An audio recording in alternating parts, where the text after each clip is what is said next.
네, 요한복음 13번째고요. 제목은 최고의 사랑입니다. 요한복음 3장 17절에서 21절까지입니다. 요한복음 3장 17절에서 21절까지 같이 한 목소리로 보겠습니다. 하나님이 그 아들을 세상에 보내신 것은 세상을 심판하려 하심이 아니요 그로 말미암아 세상이 구원을 받게 하려 하심이라. 그를 믿는 자는 심판을 받지 아니하는 것이요 믿지 아니하는 자는 하나님의 독생자의 이름을 믿지 아니하므로 벌써 심판을 받은 것이니라. 그 정죄는 이것이니 곧 빛이 세상에 왔을 때 사람들이 자기 행위가 악함으로 빛보다 어둠을 더 사랑한 것이라. 악을 행하는 자마다 빛을 미워하여 빛으로 오지 아니하나니 이는 그 행위가 드러날까 하며 진리를 따르는 자는 빛으로 오나니 이는 그 행위가 하나님 안에서 행한 것임을 나타내려 함이라 하시니라. 아멘. 네, 세상에 있는 어떤 기능도 믿음으로만 되지 않아요. 다시요. 세상의 어떤 기능도 나의 믿음으로 되지 않아요. 이게 무슨 말이냐면 그 옛날 영화 중에 그 박중훈 씨가 나왔던 할렐루야라는 영화가 있어요. 굉장히 오래전에 나왔던 아주 재밌는 영화인데 그 영화 중에서 이제 사이비 목사죠. 사이비 목사가 이제 성가대 연습 시간이었던 것 같아요. 뭐 이렇게 연습을 하다가 이제 어떤 형제를 그 이경영 씨인가요? 맞죠? 이경영. 네.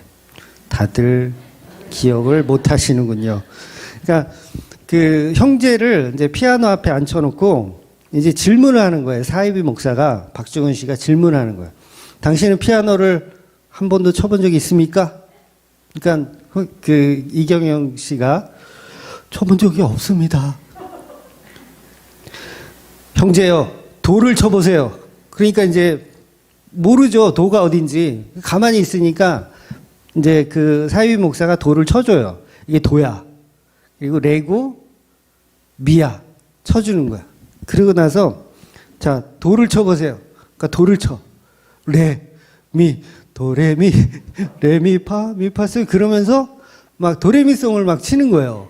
처음 이 건반이 뭔지도 모르는 사람이 그걸 치는 거예요. 사이비 목사가 그러죠.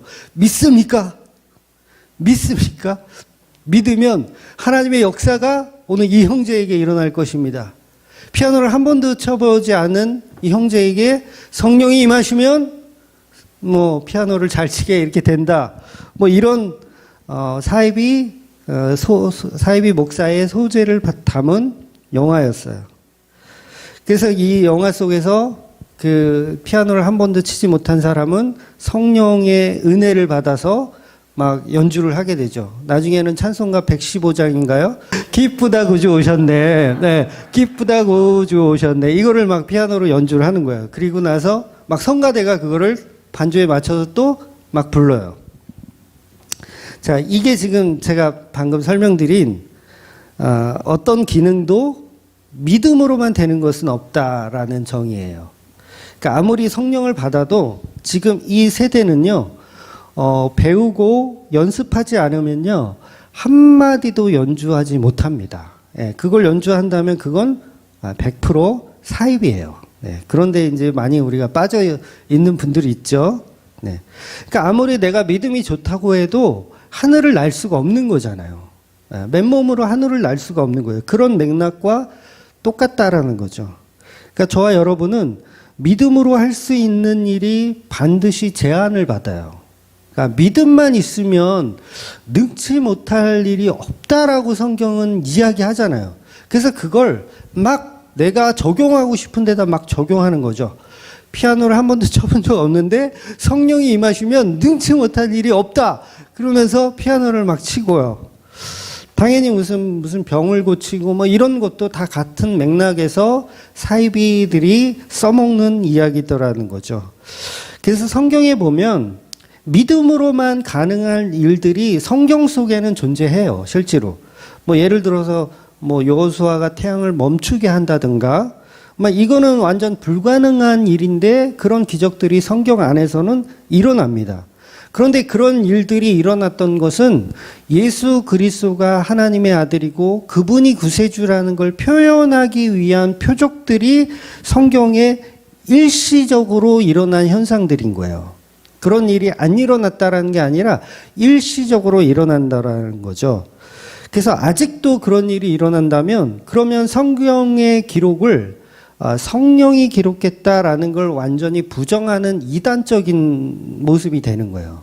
그래서 지금도 성령의 역사가 있어서 피아노를 한 번도 쳐본 적이 없은 사람이 피아노를 잘 치는 일이 일어난다면 그건 성경을 부정하는 일이라고요. 네, 이해가 되시죠? 그건 성경을 부정하는 일이에요. 왜냐하면 성경 말고도 기적이 있으니까. 그럼 그 기적은 뭐예요? 또 성경이 되는 거죠. 그럼 성경은 계속 써야 되는 거죠. 그러면 성경에 성령이 임하심에 대한 내용을 부정하는 게 되는 거예요. 그래서 그건 굉장히 교리적으로 굉장히 심각한 문제고 그런 걸 사입이라고 하는 겁니다. 왜 성경에 보면 예수님이 하신 말씀 중에서 겨자씨만한 믿음이 있으면 뽕나무를 이렇게 뽑아서 바다에 신기우라 하면 그렇게 된다라는 말씀이 있어요. 그래서 우리는 그런 말씀들을 이제 문자적으로 이해하는 거죠. 그래서 그걸 해보려고 정말 막 산에 올라가서 나무 한두 뿌리는 뽑아보셨죠? 네. 저는 좀 뽑아보려고 했는데 안 뽑히더라고요. 밤새 한번 기도를 해봤는데도 뽑히지는 않더라고요. 그러니까 그런 식으로 해서 뽑아보겠다고 하는 그게 사입이라는 거죠. 그럼 도대체 어떤 믿음을 말씀하시는 건가, 예수님은? 정말 그게 가능해서 하신 말씀인가? 네. 그러니까 그게 정말 가능하다면, 우리 남산에 있는 남산 타워, 서울 타워가 하루에도 몇 번씩 자리를 옮겨야 돼요. 왜냐하면 그걸 보고 기도하는 사람이 있을 거 아니에요. 우리 돌아가면서 하자고요. 한 번은 저기 관악산에 한번 꽂고요. 또 한 번은 저기 북한산에 한번 꽂고요. 네, 이런 식으로 막 뽕나무를 뽑아서 다른 데다 막 심기울 수 있다라는 믿음을 가지고 막 여기저기 뽑는 거예요. 막 63빌딩도 막 뽑죠. 뽑아가지고 우리 집 앞에 한번 심고. 네. 그런데 그게 안 되잖아요. 그건 불가능한 일인데 왜 예수님은 그런 게 가능하다라고 이렇게 말씀하셨을까? 그러니까 겨자씨만한 믿음이 사실은 그 작은 믿음의 의미잖아요. 작은 믿음. 그런데 그 작은 믿음을 우리가 철학적으로 이해하는 거예요. 그래서 작은 믿음 그러면 뭔가 좀 겸손한 것 같죠. 믿음 그러면 좀 겸손한 믿음이 있으면 그게 가능하다. 이런 식으로 말씀하시는 걸 우리가 착각을 하는 거예요. 근데 예수님의 말씀은요, 결코 작은 믿음을 말하는 게 아니라 오히려 큰 믿음을 말하는 거거든요. 왜냐하면 겨자씨의 속성이 뭐냐면 씨앗은 굉장히 작은데 그 씨앗이 심겨지면 엄청나게 큰 나무로 자라는 그런 개념이 있어요. 그러니까 예수님이 말씀하시는 겨자씨는 겸손하고 작은 믿음을 말하는 게 아니라 오히려 큰 믿음을 말씀하고 있는 거죠. 그런데 우리는 그걸 철학적으로 해석하다 보니까 마치 나에게 작은 믿음이 있으면 큰 일을 해낼 수 있다라는 걸로 우리가 생각을 하더라는 거예요. 그런데 그런 사상 자체가 철학적이라는 거죠. 그런 해석 자체가. 그러니까 성경을 오해하는 것 중에 대표적인 거가 바로 이 겨자씨 비유예요. 여러 가지가 있겠지만, 그래서 그렇게 작은 씨앗이 심겨지면 수천 배로 커지는 겨자씨로 비유한 것이니까 작다라는 의미보다는 자란다라는 의미에 더 우리가 집중해서 봐야 한다는 거죠. 그러니까 자란다라는 의미가 더 강하더라는 거예요. 그래서 큰 믿음을 사실은 예수님께서 만들어 가신다라는 의미로 우리가 받아들여야 하는 거죠. 그래서 우리는 믿음도 작게 만들고 싶어 해요. 왜냐하면 그게 겸손해 보이거든요. 믿음도 작게 만들고 싶어 해. 그러니까 믿음 자금을 이용해서 자기 믿음 없음을 오히려 자랑으로 삼는 경우가 있어요. 그러니까 우리 이제 복음적인 우리 사람들 중에서도 그런 게 있잖아요. 내 믿음 자금을 막 그거를 막 얘기해. 저는 믿음이 없어요. 믿음이 작아요. 그런데 알고 보면 그게 겸손한 척 하는 거예요. 예, 이해가 되세요? 겸손한 척 하는 거예요. 그러니까 결국 그게 행함의 자랑이라는 거예요. 행함의 자랑. 그러니까 오늘 본문이 성도는 그 행함의 자랑을 하지 않는다고 말하거든요. 행함의 자랑. 그러면 행함의 자랑은 내가 잘났어요 하는 것도 행함의 자랑이 될 수 있지만 내가 겸손한 척 막 하는 거 있잖아요. 제가 주로 하는 거. 겸손한 척, 잘 모르는 척. 그래서 뭐뭐인가요? 요게 제가 자주 쓰거든요. 뭐뭐인가요? 사실 알면서. 디모데후서 5장 4절인가요? 보면 4절인 거 정확히 알면서 무슨 얘기인지 이해하세요? 그러니까 겸손한 척 하려고 막 우리 사람의 심리는 그런 걸 막 이용하더라는 거죠. 그게 뭐예요? 그것도 역시 동일한 자기 행위를 드러내고 싶은 욕망이라는 거예요. 물론 저는 계속 그런 멘트를 쓸 겁니다. 네, 눈치채신 분은 못 들은 걸로 하세요. 네. 그래서 그 반대의 경우도 마찬가지라는 거죠. 그러니까 악을 행하는 자마다 빛을 미워하여 빛으로 오지 않는데 그 이유가 자기 악함이 드러날까 걱정하기 때문이에요. 그러니까 우리는 행위라는 거 안에서 무엇을 하든 사실 우리 자랑을 계속 드러내고 싶은 욕망이 있더라는 거죠. 결국 둘 다 행위를 말하는 것이죠.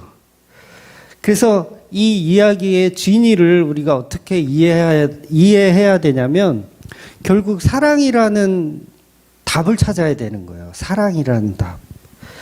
그래서 여러분 성경은 여러 군데에서 행위를 말하고 은혜를 말하고 뭐 여러 가지를 말하지만 결국은 그게 사랑이란 단어로 함축되어져야 한다는 거죠. 그래서 고린도전서 우리가 잘 아는 13장 13절에 보면 그런즉 믿음, 소망, 사랑 이 세 가지는 항상 있을 것인데 그 중에 제일은 사랑이라. 이렇게 얘기하는 거예요. 이게 무슨 뜻이냐면 사실은 믿음과 소망은요 사랑을 말하기 위한 비유로 등장하는 거예요. 사랑을 말하기 위한 어떤 그 기초, 서론으로 등장하더라는 거죠. 그래서 저는 이 고린도전서 13장 13절이요. 처음에 교회 다닐 때 20대, 뭐 10대 때, 20대 때 굉장히 이해를 못하는 말씀이었어요. 믿음, 소망, 사랑, 이 중에 제일은 사랑이라. 저는 이 말이 정말 이해가 안 갔어요. 왜냐하면 한참 교회를 다니기 시작하면서 이제 구원에 대해서 우리가 집중하잖아요. 예수님은 우리를 사랑하셔서 우리를 구원하셨다. 그래서 우리가 믿음만 있으면 우리 구원을 얻는다. 또 저는 장로교를 다녔기 때문에 장로교는 완전 개혁주의잖아요. 그래서 믿음으로만 구원받는다. 행위가 아니라 믿음으로만 구원받는다. 그런데 보세요. 가만히 생각해 보면 믿음, 소망, 사랑 중에 사랑은 사랑이 뭐 밥 먹여주나? 이런 생각을 제가 한 거예요. 무슨 얘기냐면 분명히 믿음이 있으면 구원받잖아요. 성경에 보면 믿음이 있으면 구원받는데요. 그리고 천국을 소망을 두고 살래요. 그러면 이 믿음과 소망이 얼마나 중요한 거예요. 아니 사랑이 구원시켜 줍니까? 예? 사랑이 구원시켜 줘요? 아니잖아요. 믿음이 구원시켜 준다고 목사들은 그렇게 가르쳐 놓고 믿음으로 구원받는다고 가르쳐 놓고 성경에 보니까 믿음 소망보다 중요한 건 사랑이래요.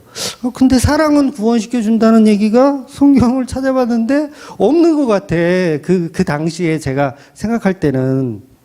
그래서 이 문제를 해결을 못 했었어요, 저는. 그래서 전도사님이나 뭐 목사님들한테 물어봤죠. 내가 볼 때는 믿음이 중요한 것 같다. 믿음이 있어야 구원받는 것이고 또 소망이 중요한 것 같다. 천국을 소망하지 않는 게 그게 뭐 대수냐. 이렇게 좀 해결이 안 됐었어요. 그런데 고린도전서는 사랑이 제일이라고 이 사도 바울이 한 얘기잖아요. 얘기를 하는 거예요. 그래서 오랜 시간 씨름을 하다가 예. 결국은 이제 알게 됐죠. 결국 알게 됐는데, 그러니까 성경 전체를 66권을 한 마디로 줄인다면 결국 예수 십자가 사랑이더라는 거죠. 예수 십자가 사랑. 그래서 믿음은 사랑을 말하기 위한 도구였던 것이고, 소망도 사랑을 말하기 위한 도구였던 거예요. 그러니까 너의 구원, 너가 믿음으로 구원 얻는 게 목적이 아니었던 거죠. 그건 과정이었고, 정말 목적은 하나님이 사랑하는 자, 서로 부부가 되는 거, 신부된 교회를 만들어내는 그 사랑에 관한 예비 작업들이라는 거죠. 믿음, 소망은. 그런 개념에서 사랑이 얼마나 중요한지를 뒤늦게 이제 해결을 하게 됐어요. 그래서 오늘은 지난주에는 이제 유일한 사랑으로 하나님과 예수님이 우리에게 주시는 사랑을 배웠다라면, 오늘은 이제 최고의 사랑에 대한 이야기를 조금 하려고 그래요. 최고의 사랑. 요건 인간이 하나님한테 하는 사랑, 인간이 예수님한테 하는 사랑을 말하는 겁니다. 자, 우리가 사랑을 정의할 때 마치 사도 바울처럼 성령 받으면 갑자기 이제 막혔던 벽이 뻥 뚫리죠. 사도 바울은 특수한 케이스예요. 예수님을 사랑한 적이 없어요. 한 번도. 그런데 갑자기 예수님이 나타나셔서 성령이 임하니까 예수님을 사랑하게 되죠. 요거는 이제 굉장히 특수한 케이스고, 그런데 대부분의 우리 성도들은 그런 케이스를 겪지는 않아요. 대부분 사랑은 가랑비에 옷 젖듯이 조금씩 젖어가는 거예요. 그래서 요한복음이 지금 조금씩 그 사랑을 표현해내고 있는 거예요. 그러니까 점점 사랑이 커지는 겁니다.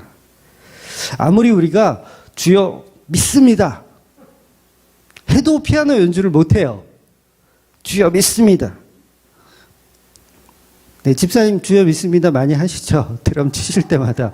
이번 주는 안 틀리게 주여 믿습니다.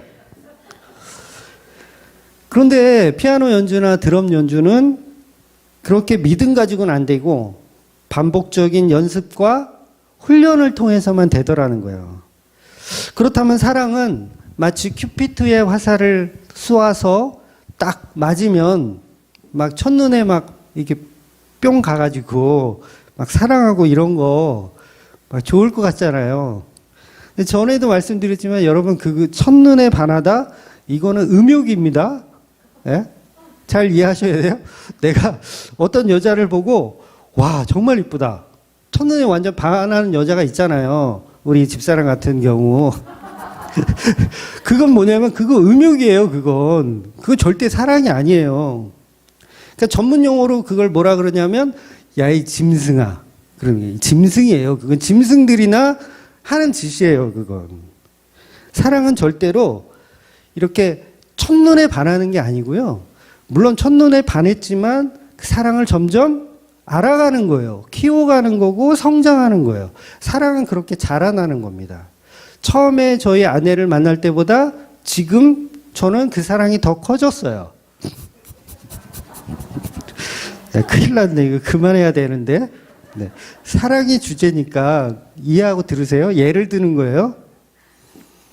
그러니까 사랑도 결국은 믿음이라는 지식을 통해서, 소망이라는 연습을 통해서 최고의 사랑으로 이루어가는 과정이라는 거죠. 그래서 진짜 사랑은 지식으로 시작을 하지만, 지식이잖아요. 우리가 첫눈에 반하는 건 지식이에요. 아, 예쁘다. 아, 못생겼다. 아, 내 취향 아니야. 이렇게 지식이에요. 지식으로 시작하지만 반복적인 연습과 훈련을 통해서 그 사랑이 점점 커지든가 아니면 그 사랑이 일어나지 않든가, 그렇게 되는 거죠. 아니면 첫눈에 반했는데 계속 만나보다 보니까 아닌 거야. 이 스타일이 아닌 거야. 내 스타일이. 그러면 사랑이 이제 끝나는 거죠. 즉 사랑은 피아노 연주처럼 한순간 믿음으로 가능하지 않고 보고 듣고 경험하면서 연습과 훈련을 겪으면서 그 사랑이 점점 커나가는 겁니다. 그래서 성경이 믿음은 들음에서 난다라고 표현해요. 거짓말이잖아요. 믿음이 어떻게 들음에서 나? 믿음은 성령 받으면 나는 거 아니에요. 많은 영지주의자들은 그렇게 얘기하잖아요. 성령을 안 받아서 그래. 성령 받으면 믿음이 생겨. 근데 그 얘기가 아니라 성령을 받아도요, 갑자기 막 사랑하지 않던 예수님이 막 너무 좋고 이렇게 되는 게 아니라 연습과 훈련을 통해서 들음을 통해서 믿음이 자라나는 거예요. 그래서 그 믿음이 자라나면 이게 뭘로 바뀐다고요? 소망으로 바뀌고 이게 사랑으로 바뀌는 거예요. 그런 개념으로 요한복음을 설명하고 있는 거예요. 그래서 저와 여러분은 믿음이 있고 소망이 있기 때문에 이렇게 모여서 예수님의 사랑을 또 더 크게 만들어 가는 거예요. 즉 우리가 예수님을 사랑한다고 하지만 그 사랑은 믿음으로만 되는 것이 아니고 보고 듣고 경험하면서 만들어가는 사랑이라는 거죠. 그러니까 어떤 성도들은 그런 고민을 하잖아요. 보통 저와 여러분도 그런 고민을 할 텐데 예수님을 많이 배웠어요. 많이 들었고 배웠어요. 지식으로는 아는데 믿음은 있는 것 같은데 나의 행실은 왜 이렇게 악할까라는 고민, 그런 고민할 때 있잖아요. 결국 뭐냐면 예수님을 사랑하는 과정 속에 있는 거예요. 그러니까 믿음은 있는데 아직 예수님을 사랑하는 그 과정 속에 있기 때문에 내 행위가 변하지 않는 거예요. 왜냐하면 그 모습이 뭐냐면 아직 어둠을 더 사랑하는 거죠. 아직 어둠을 사랑하는 거. 그래서 빛으로 점점 드러나는 삶으로 바뀌어 가는 거예요. 그래서 예수를 믿으면요, 분명히 그 사람은요, 바뀌어요. 예, 보통 이제 뭐 사람은 안 바뀐다. 교회 다녀도 뭐 죄 짓는 건 똑같다. 근데 그렇지 않아요. 분명히 변합니다. 조금씩은 바뀌어요. 그러니까 어떤 현상이 의도로든 바뀌어요. 물론 죄의 본질, 본성은 변하지 않지만 내가 사랑하는 사람 때문에 조금씩 나의 행실이 바뀌게 되어 있어요. 근데 그걸 이제 보통 기독교에서는 성화라고 하는데 그 성화는 내가 지식적으로 연구하고 노력하는 게 아니라 자연스럽게 일어나는 거예요. 왜냐하면 사랑이니까. 네. 생떼쥐베리가 그랬죠? 사랑은 속일 수 없다고. 기침, 가난, 사랑 절대 속일 수 없다라는 얘기를 했어요. 생떼쥐베리가요. 아니면 어떻게 해. 네. 그런 것처럼 사랑은 속일 수가 없기 때문에 예수님을 사랑하면 우리의 행실이 변하는 거예요. 변하는 거예요. 바뀌는 거예요. 그건 내가 의도하는 게 아니에요. 바리새인처럼 하라는 얘기가 아닙니다. 반드시 바뀌어요. 제자들 보세요.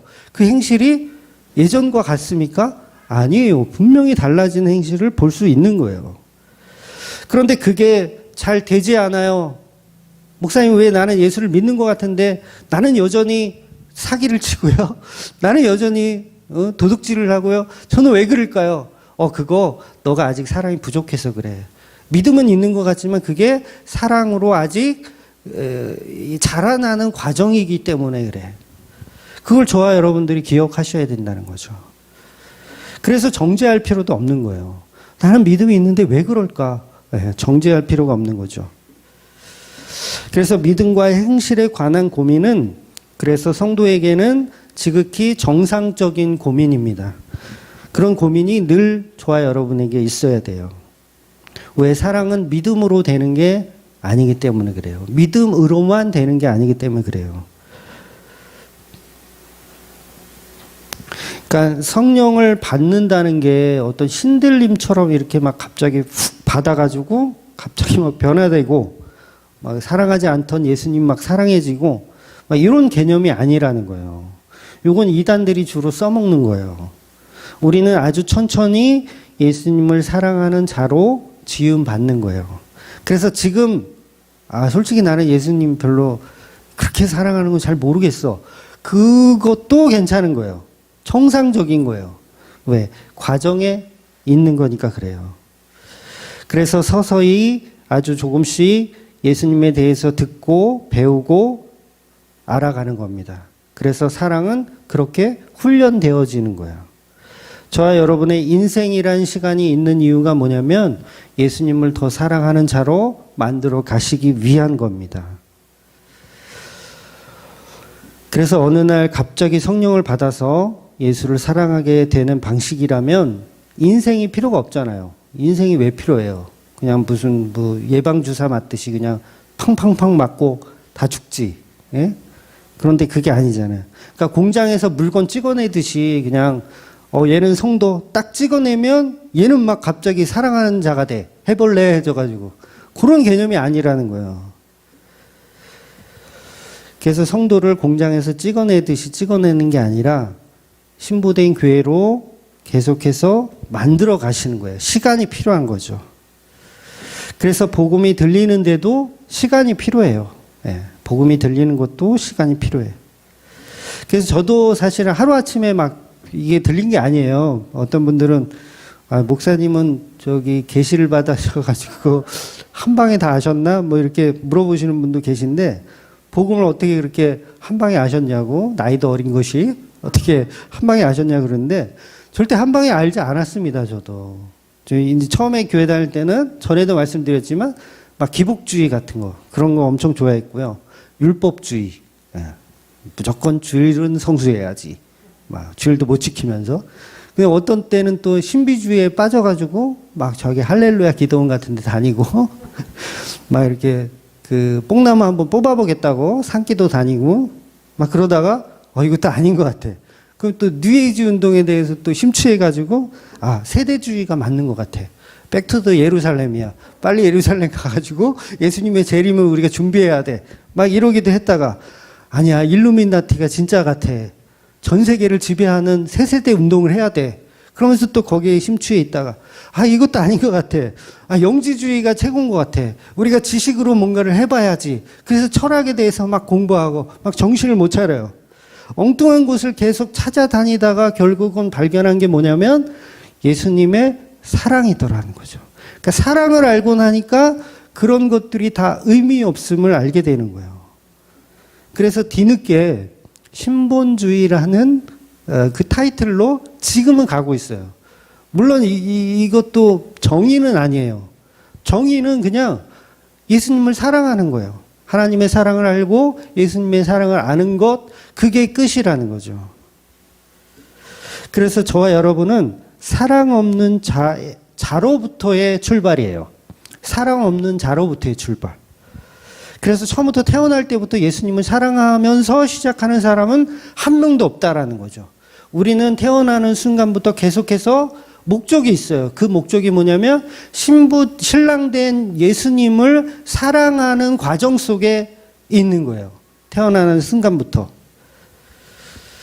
그래서 우리는 하나님 앞에 그 어떤 행위도 선한 것이 없으며 늘 우리는 부족한 사랑에서 큰 사랑으로 넘어가는 과정 속에 있다라는 거죠.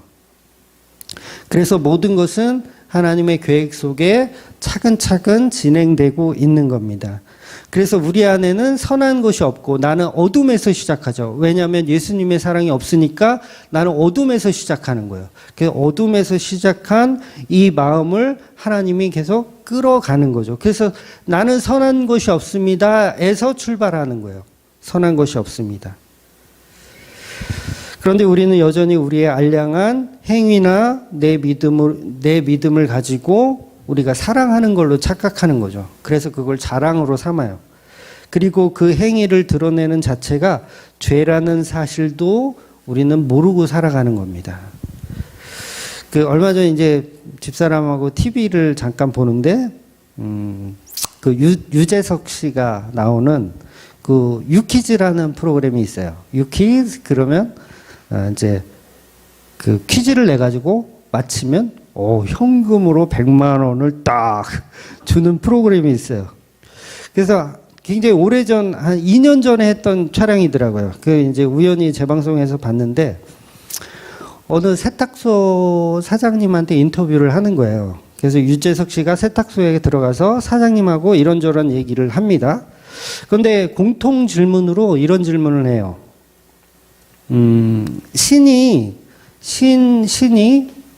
당신에게, 사장님에게 한 가지 소원을 들어준다면 사장님은 어떤 소원을 빌겠습니까? 라는 질문이었어요. 공통 질문으로 유재석 씨가 그 사장님한테 했어요.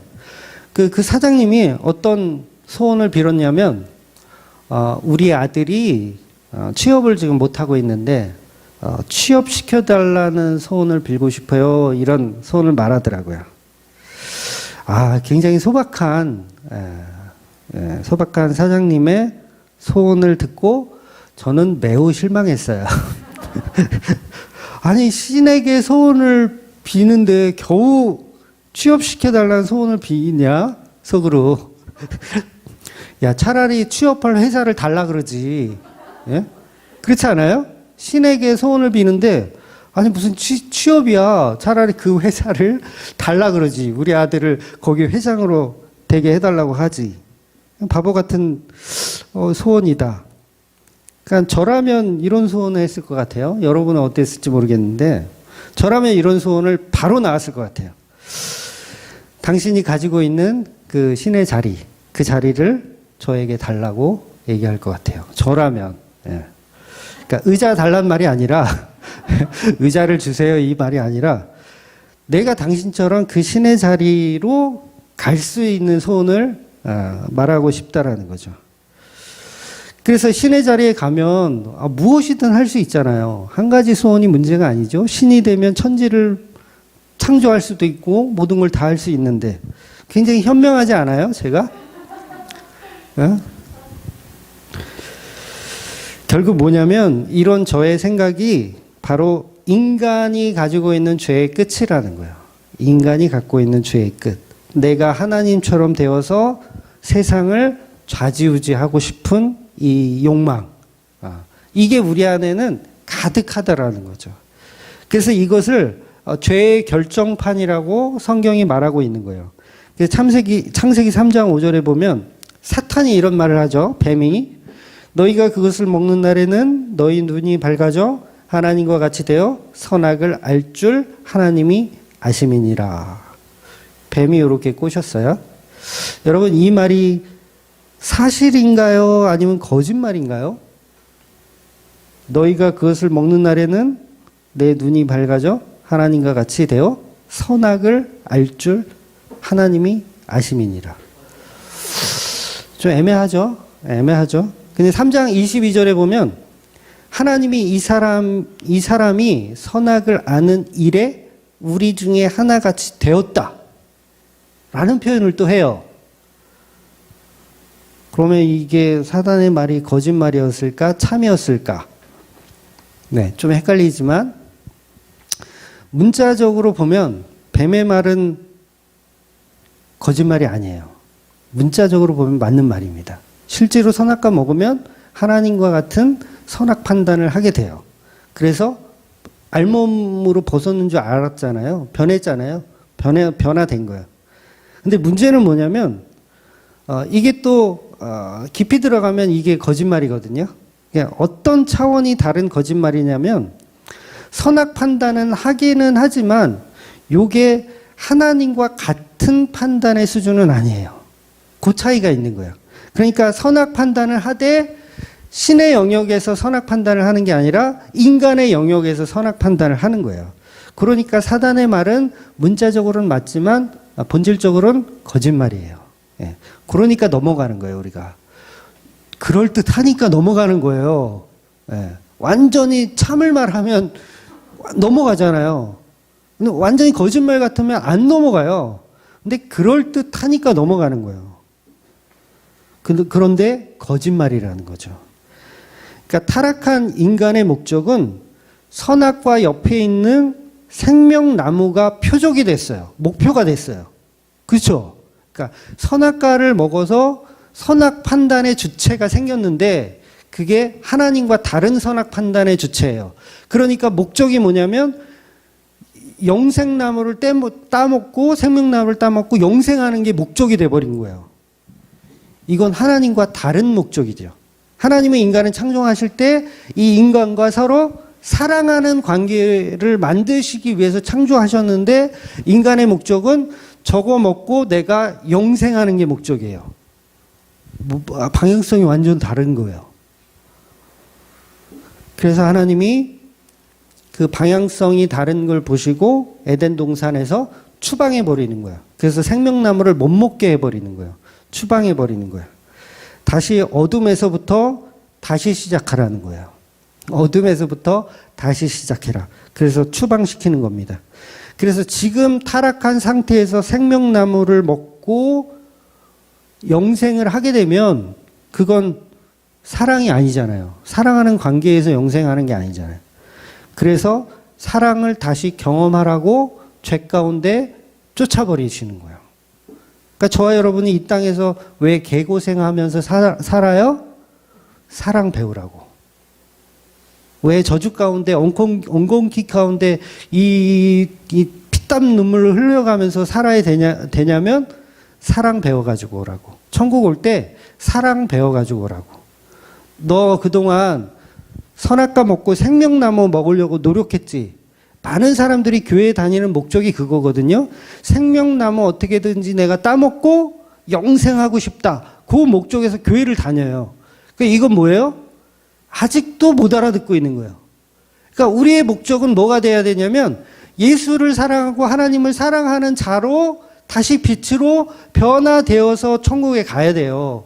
근데 이 땅에 사는 동안 그래서 저주가 임하는 거예요. 저와 여러분의 삶에. 그런데 그 저주를 통해서 뭘 봐야 되냐? 예수 그리스도의 사랑을 봐야 되죠. 근데 여전히 우리는 생명나무 따먹고 있어요. 이 땅에서도 저주 받으면서까지 아이고 내가 조금만 빨랐으면 생명나무 먹을 수 있었는데 아이고 늦어가지고 쫓겨났네. 그러면서 호시탐탐 에덴 동산을 노려보죠. 이렇게 빈자리가 어디 없나, 화영검이 어디 잠깐 저기 뭐 딴 데 화장실 갔을 때 어떻게 몰래 들어가서 생명나무 어떻게 따먹을 수 없을까라고 노력하는 이게 뭐예요? 이게 다 종교고 이게 철학이고 이게 교회예요. 그러니까 교회에서 다 생명나무를 가리키죠. 믿음으로 구원받는다. 여기까지만 가리키면 돼요? 안 돼요? 안 되는 거예요. 그건 생명나무 따먹는 법을 가리키는 거지 본질인 사랑을 가리키는 게 아니에요. 그래서 우리를 어둠 속에 추방시켜 버리는 겁니다. 그 사랑 다시 경험하고 천국 올 때는 그 사랑 붙잡고 오라고 보내는 거예요. 그래서 우리가 이 과정 속에서 이 어둠 속에 있을 때 예수님이 우리한테 오셔서 그 사랑을 뭐예요? 가리키는 거죠. 절대로 아담과 하와는요, 추방당했잖아요. 이 추방당한 상태에서 사랑을 배울 수가 있어요? 없어요. 계속 막 억울해하는 거야. 아, 영생나무 그거 먹었어야 되는 건데 선악과만 먹어서 너무 아쉽다. 언제 먹을까? 막 이러고 있지. 그 사랑을 깨닫지 못해요. 그래서 하나님이 직접 아담과 하와의 모습으로 이 땅에 오셔서 그 사랑을 알려주셔야 되는 거예요. 그래서 예수님이 이 땅에 오신 이유는 뭐예요?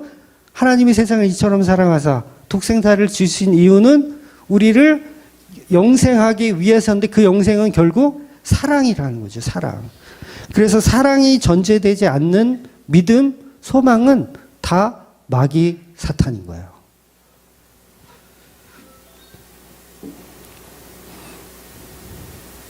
그래서 하나님이 처음부터 인간을 타락할 수 없는 존재로 만들면 되잖아요. 얼마나 심플해요. 도장 그냥 공장에서 찍어내듯이 그냥 타락하지 않는 존재로 찍어내면 되는데 왜 이렇게 복잡하게 에덴 동산에서 선악과를 만들어 놓고 마귀가 막 거기서 에덴 동산에 돌아다니고 이게 전부 뭐냐면 사랑하는 자를 만들어내는 과정이라는 거죠.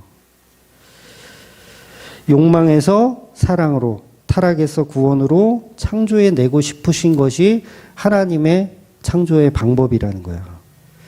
그러니까 하나님이 만들어 가시는 사랑은 세상의 그 어떤 영화에서도 절대 흉내낼 수 없는 엄청난 작품이에요. 저와 여러분은 엄청난 작품이에요, 작품. 야, 어떻게 이럴 수가 있지?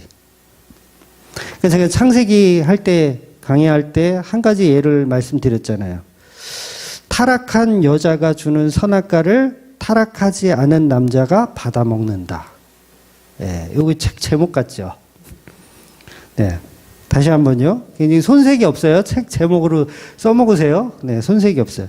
타락한 여자가 주는 선악과를 타락하지 않은 남자가 받아먹는다. 성경에 있는 말이죠. 네, 하와가 먼저 선악과를 먹고 그걸 남편에게 주잖아요. 타락한 여자가 준 사과를 타락하지 않은 남편이 받아먹는다. 그러니까 이게 누구 이야기라 그랬어요? 바로 예수님 이야기라 그랬잖아요. 그러니까 이 속에 예수님이 교회를 얼마나 사랑하시는지가 숨겨져 있는 내용이라는 거죠. 그러니까 예수님이 빛에서 어둠으로 들어오신 거죠. 빛에서 어둠으로 들어오신 거. 그 빛이 저와 여러분에게 비춰줘서 우리는 어둠에 있지만 그 어둠에서 사랑을 발견하고 그 빛으로 나아오는 거죠. 그 빛을 끌어안고 빛으로 나아오는 거. 그래서 한마디로 예수님은 어둠 속에서 미끼가 되신 거죠. 어둠 속에서 미끼. 사단의 미끼가 되신 거죠. 그게 이제 십자가죠. 그렇게 죽은 예수를 하나님이 이제 낚싯줄로 이렇게 끌어당기듯이 이렇게 당겨주신 것이 이제 부활이라는 개념이에요. 그러니까 이런 복잡한 구조가 왜 있느냐? 사랑하는 신부를 만들어내기 위한 과정인 거예요. 그래서 예수님과 같은 사랑의 수준으로 창조해내고 싶으신 거예요. 요 개념인 거예요. 예수님과 같은 사랑으로 창조해내고 싶은 거. 그래서 그렇게 복잡한 과정 속에 재창조가 이루어나는 겁니다. 그러니까 다시 말해서 어둠까지도 하나님이 창조하시려는 신부된 교회의 창조의 재료로 사용하신 거예요. 어둠도 창조의 재료로 사용하고 있는 거예요. 그렇다고 죄가 좋다는 말은 아니에요. 오해는 하지 마시고 그것까지도 하나님이 재창조로 이용하고 계시다는 거죠. 그러니까 마치 가룟 유다가 그 예수님이 떡 한 조각을 주시면서 내가 할 일을 속히 하라 라고 말씀하신 이런 명대사처럼 사탄도 하나님이 이용하시는 거예요. 뭘 위해서? 내가 사랑하는 성도에게 사랑을 심어주기 위해서 사탄도 이용하시는 거예요. 그래서 절대로 예수님과 하나님과 사탄은 서로 대결하는 구도가 아니에요. 하나님이 이용하시는 거죠. 그 위에서 사탄을 이용하시는 거예요. 대결 구도가 아니에요. 뭐 세대주의자들은 전부 대결 구도로 보거든요. 우리 막 싸움 영적 전쟁 그래가지고 막 어떻게 사단을 이겨야 된다. 그러니까 뭘 이겨야 이기긴 하나님한테 잽도 안 되는 사단인데. 그래서 하나님은 사탄도 이용하시는 것이고 사탄도 피조물에 불과하다라는 거죠. 그래서 그 이용하시는 이유는 극한 사랑을 만들어내기 위해서. 극한 사랑을. 그러니까 우리가 국간장 엄청 짜잖아요. 이거 벌컥벌컥 마시면 죽습니다. 그러나 그 국간장을 이용해서 맛있는 요리를 만들 수 있듯이 저주를 은혜로 바꾸시는 개념, 어둠에서 빛으로 창조해내시는 개념을 설명하는 겁니다. 즉 하나님은 죄의 속성을 가진 자들을 통해서 뭔가를 연출하고 있는 거예요. 창조하는 거죠. 그러니까 최고의 사랑을 가진 자들로 그런 존재들로 만들어내시려는 창조의 섭리가 이 요한복음 속에 아주 그냥 듬뿍 들어있어요. 그래서 지난주와 이번 주 결론이 똑같아요. 지난주도 제가 사랑을 설명해 드렸고요. 오늘도 사랑입니다. 지난주 유일한 사랑이었다면 오늘은 그래서 최고의 사랑인 거예요. 그러니까 지난주 제가 설명드렸지만 하나님의 사랑은 세상이 흉내낼 수 없는 유일한 사랑이에요. 유일한 사랑. 그러니까 예수님의 사랑은 뭐죠? 완벽한 사랑. 그러니까 하나님이 세상을 이처럼 사랑하사 그 유일한 사랑. 그런데 인간이 가진 사랑만 최고의 사랑이에요. 최고라는 게 뭐라 그랬어요? 여러 가지 중에서 선택하는 거죠. 인간이 가진 사랑만 그래요. 왜냐하면 우리는 죄와 고민하고 만론과 하나님과 비교하고 고민하고 막 이런 개념이기 때문에 그래요. 그래서 하나님의 사랑이 얼마나 큰지를 우리가 알 수 있는 거죠. 그러니까 하나님이 그 아들 독생자를 십자가에 죽도록 우리에게 보내신 유일한 사랑. 우리는 그 사랑 못해요, 여러분. 우리는 그 사랑 못해요. 예, 여러분 자식을 번제로 드릴 수 있어요? 못해요? 난 할 수 있다. 그 사람 제가 그 사이코패스 그거 검사해야 돼요. 나는 하나님께 내 자식을 번제로 태워줘 죽일 수 있다. 진짜 그렇게 할 수 있다. 그 분은 네, 조용히 데리고 가서 사이코패스 그거 검사 받으셔야 돼요. 성경은 그런 얘기하는 거 아니에요. 하나님의 사랑이 얼마나 큰지를 표현하고 있는 거예요. 그래서 그 아들 예수를 저주의 십자가에 완전히 못 박혀 죽이시는 완전한 사랑, 하나님의 완전한 사랑. 그래서 저와 여러분은 신랑 되신 예수님을 사랑하는 최고의 사랑을 하는 거예요. 그런 사랑은 못하고, 그러니까 유일한 사랑은 못하고 우리는 최고의 사랑을 하는 거예요. 그래서 우리는 늘 최고의 사랑을 가지고 이제 고민하는 거죠. 돈을 사랑할까? 예수님을 사랑할까? 늘 고민해요. 명예를 사랑할까? 예수님을 사랑할까? 지식을 사랑할까? 예수님을 사랑할까? 늘 고민. 저도 고민합니다. 네, 고민해요. 물론 성도는 최종적으로 예수님을 선택하는 자로 만들어 가실 거예요. 네, 그건 걱정하지 마세요. 그렇게 만들어 가실 거예요. 그러나 늘 우리는 고민하면서 사랑을 계속 고민하는 거예요. 죽을 때까지 고민하는 거예요. 그래서 인간이 가진 사랑은 최고의 사랑, 선택해야 하는 사랑. 그래서 이 유일한 사랑이나 완전한 사랑에 비하면 최고의 사랑은 가장 형편없는 사랑이죠. 어떻게 보면. 그래서 마태복음 10장 37절을 볼게요. 예수님이 엄청난 말씀하셨어요. 아버지나 어머니를 나보다 더 사랑하는 자는 내게 합당하지 아니하고 아들이나 딸을 나보다 더 사랑하는 자도 내게 합당하지 아니하며. 굉장히 어려운 말씀이에요. 야, 이거 잘못했다가 이거 사이코패스 검사 받으러 가야 돼요. 예. 그러니까 아버지나 어머니를 나보다 더 사랑하는 자는 합당하지 않는다고 말씀하셨고, 또 나보다 아들이나 딸을 더 사랑하는 것은 합당하지 않는다는 정말 어려운 말. 여러분, 이 말은요, 오해하면 안 돼요. 이거 문자적으로 또 이해해가지고, 내 아들도 내가 번제로 하나님이 달라고 하면 드려야 되나 보다. 이렇게 생각하시면 안 돼요. 이 말은 여러분 가족보다 교회에 더 충성봉사라는 말씀이 아니에요. 보통 이제 그렇게 이해하거든요. 야, 자식이 중요해? 교회가 중요하지. 야, 남편이 중요해? 교회가 중요하지. 그래서 막 밥도 안 하고, 막 권사님들 밥도 안 하고 교회에서 막 몇 날 며칠 부흥회하고, 그거 다 목사들의 거짓말입니다. 그 얘기 하는 게 아니에요. 이 말은 인간은 하나님처럼 유일한 사랑을 할 수 없다라는 얘기를 하는 거예요. 완전한 사랑은 예수님만 하신다. 그 얘기 하는 거예요. 우리는 늘 최고의 사랑만 하는 수준이라는 거죠. 만몬이냐 예수님이냐 늘 고민하는 사랑.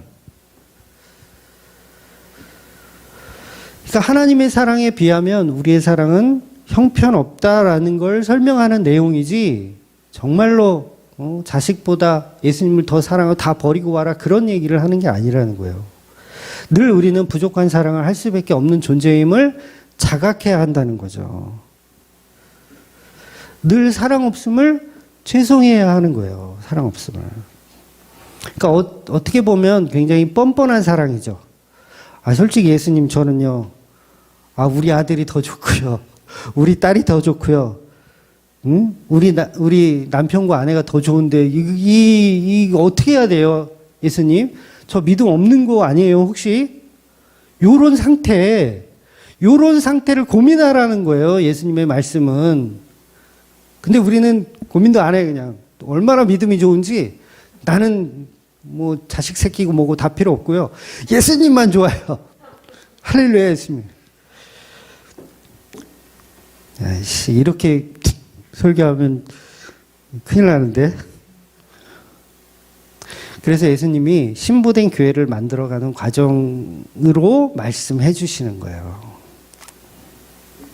그래서 요한복음 21장에 보면 베드로에게 내가 나를 사랑하느냐? 3번이나 물어보세요. 그러니까 베드로의 대답이 뭐예요? 대답 못 하잖아요. 그러니까 나는 아가페 사랑은 못 해요. 필레오 정도 사랑은 할 수 있어요. 그러니까 필레오가 뭐예요? 우정이잖아요. 그러니까 내 자식보다 예수님을 더 사랑하지는 못해요. 요걸 베드로가 말한 거예요.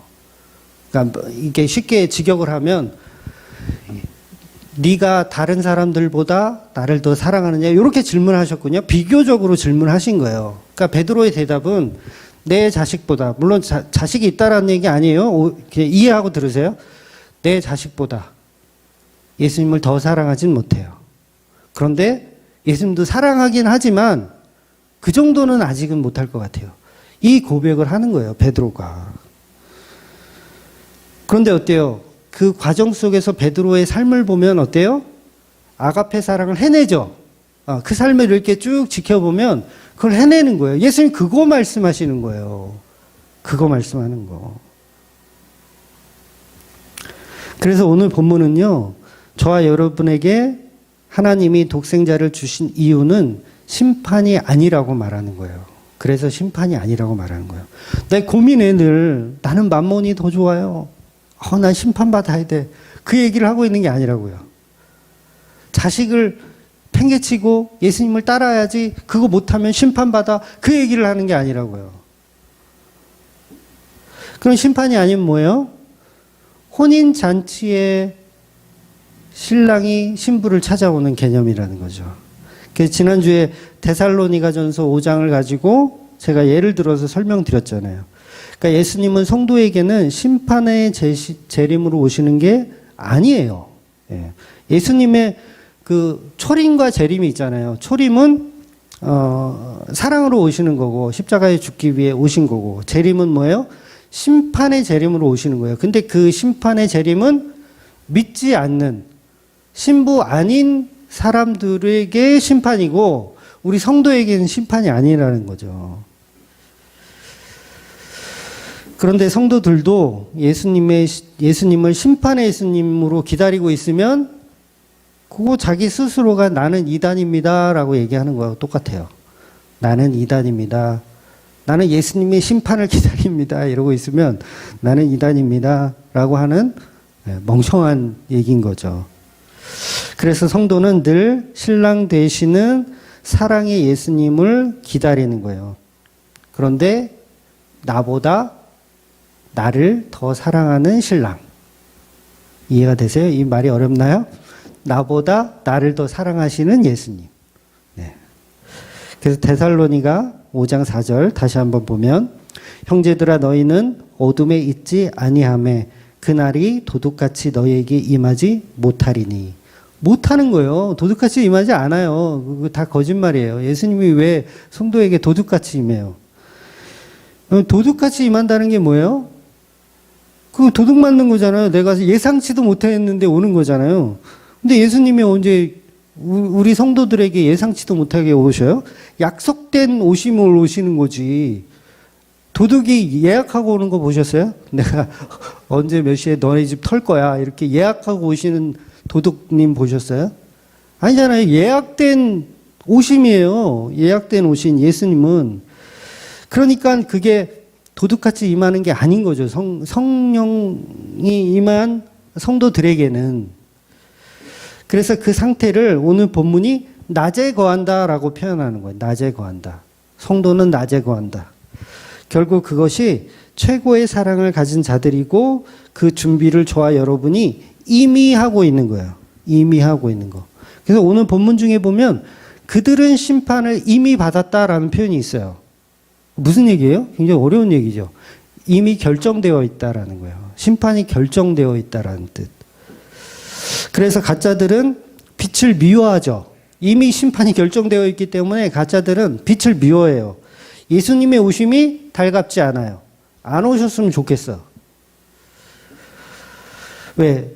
나의 행위가 악하고 나의 행위가 드러날까 걱정되기 때문에 그래요. 그런데 우리가 예수님을 사랑하면 기다릴 수밖에 없는 거죠. 사랑하면.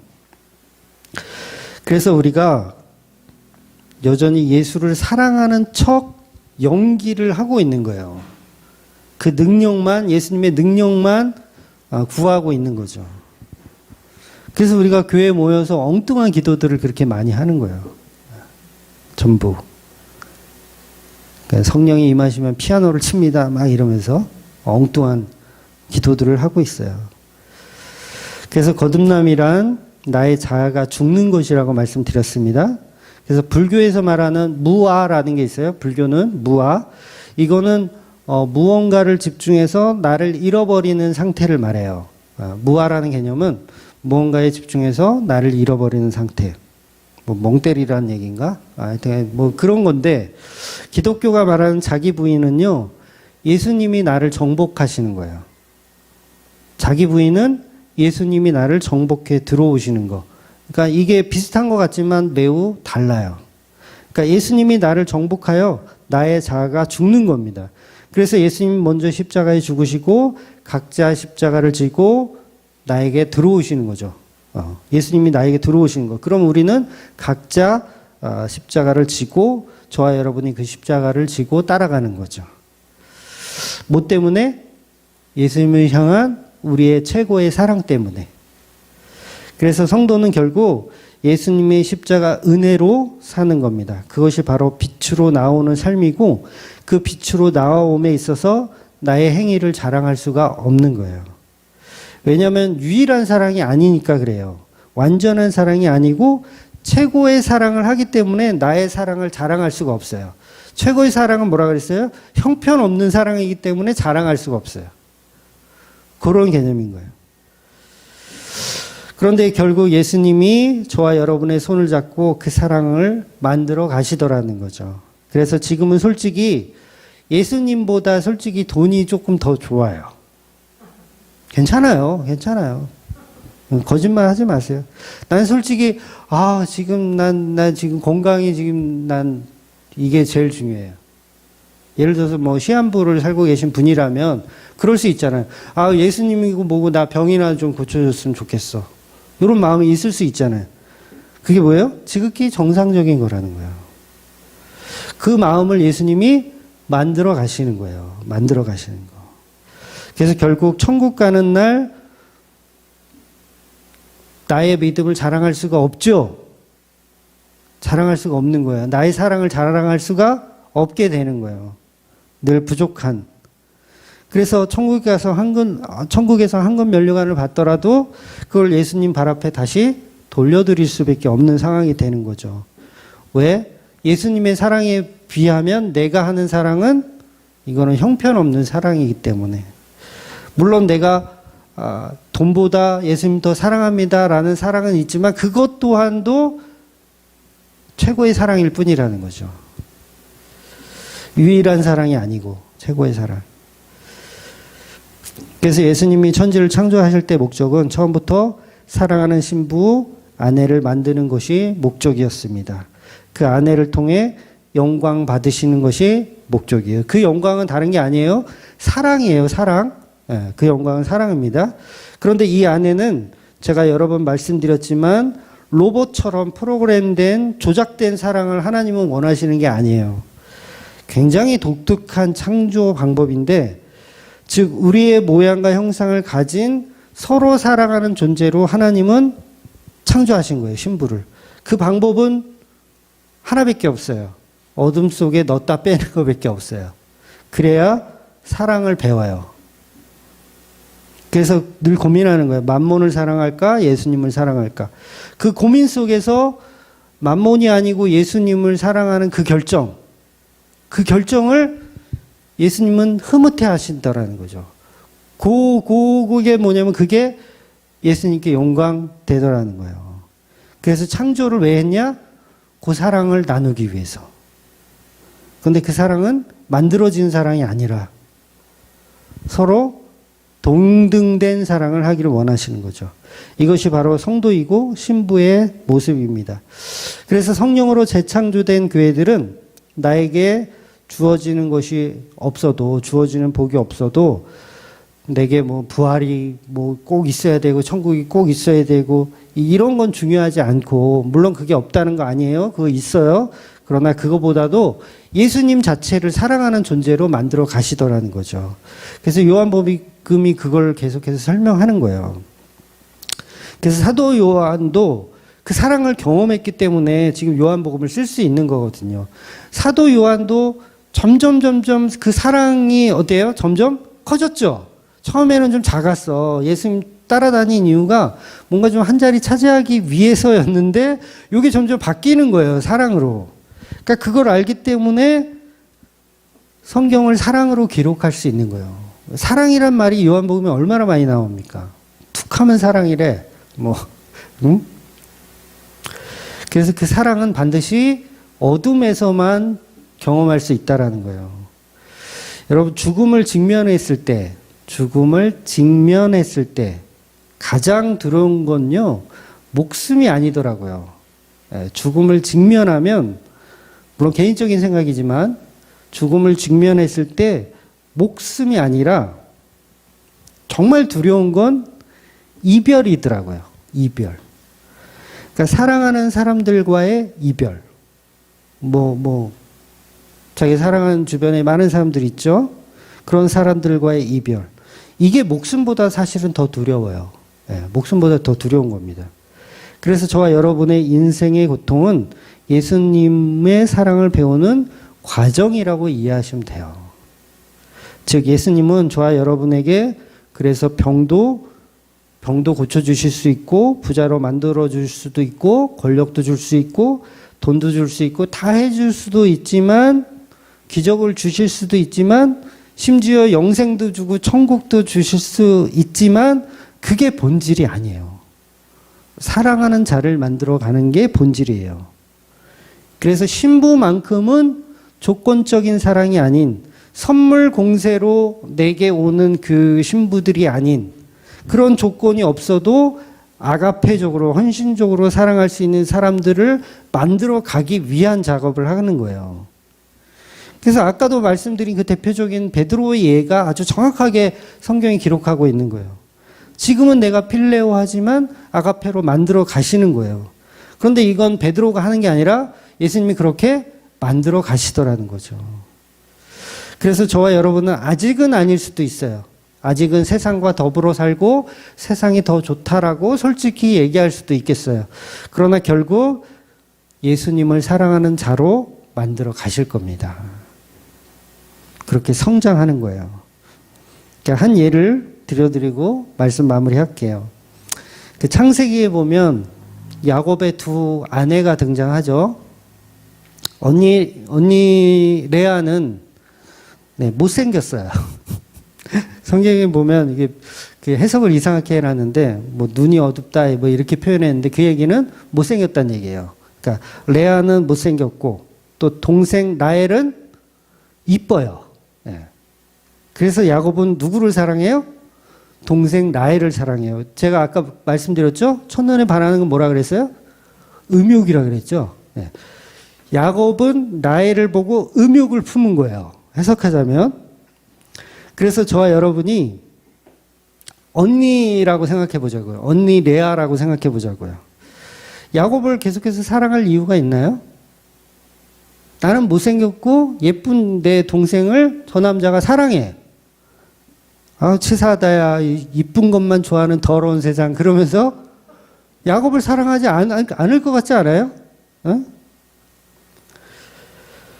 절대로 저는 그 야곱을 사랑하지 않을 것 같아요. 어차피 야곱도 딱히 매력도 없어요. 성경의 기록들을 좀 유출해 보면 야곱도 그다지 에서는 남자답고요. 몸에 털도 좀 있고 막 사냥을 하는 그 근육질의 어떤 그 에서가 떠오르잖아요. 근데 야곱은 이거는 집에서 맨날 설거지나 하고 빨래나 하고 털도 없고 남자다운 매력도 없어. 그래서 삼촌 집에 왔을 때 야곱은 뭐야? 거지 새끼였어요. 거지. 돈도 한 푼도 없는, 하나님한테 막 딜이나 하는, 부자 되게 해주시면 11조를 드리겠습니다. 막 이렇게 딜이나 하는, 진짜 쥐뿔도 없는 상태의 남자. 그러면 언니로서 그 남자를 사랑할 이유는 없어요. 하나도 없어요. 그런데 성경은 이상하게 언니 레아는 야곱을 계속 사랑해요. 독특한 케이스예요. 그 합한채가 등장하거든요. 창세기에 보면 그 합한채는 굉장히 귀한 식물이에요. 뭐 요즘으로 치면은 뭐 굉장히 뭐 녹용이나 뭐 산삼 뭐 이런 식물이라고 할 수 있는데, 그런데 그걸 포기하면서까지 야곱을 사랑해요. 독특하죠? 이게 바로요, 그 신부된 교회를 표현하고 있는 거예요. 신부된 교회. 그러니까 저와 여러분이 언니 레아예요. 예수님은 십자가에 저주받아 죽은 볼품없는 남자예요. 아무런 희망도 없어. 몸에 털도 없어. 응? 나를 사랑해 주지도 않는 것 같아. 그리고 나는 못생겼어. 그런데도 계속해서 합한 채를 포기할 정도로 사랑하는 거예요. 계속 야곱을 사랑하는 거예요. 결국 성경의 스토리를 끝까지 보면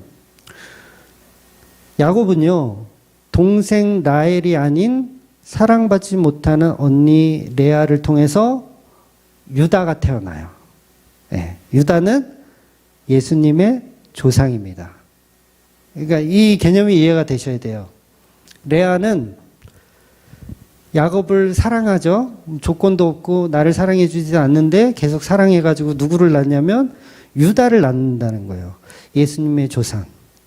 그래서 이스라엘 땅에 예루살렘에 있는 땅 이름을 남유다라고 부르잖아요. 지금도.